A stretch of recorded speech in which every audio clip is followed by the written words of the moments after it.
If you want high-quality model for your Perplexity AI research, you must first look into Perplexity.ai account and head over to Model.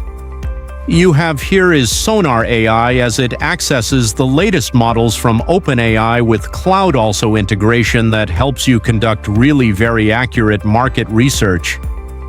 Is the most known model for your AI research on Perplexity. You can also use GPT 5.4 and other upgraded versions. You can also choose the Gemini 3 1.0, the Cloud Senate 4.6 is also a very good model here for your AI market research. So I recommend using Claude Sonnet 4.6 from a personal experience. Then you can use also Sonar and GPT 5.4. So, you get the idea here, guys. So the best performance model here is the Claude Sonnet 4.6 and GPT 5.4. And that's it, guys. If you found this video, don't forget to like and subscribe, leave a comment,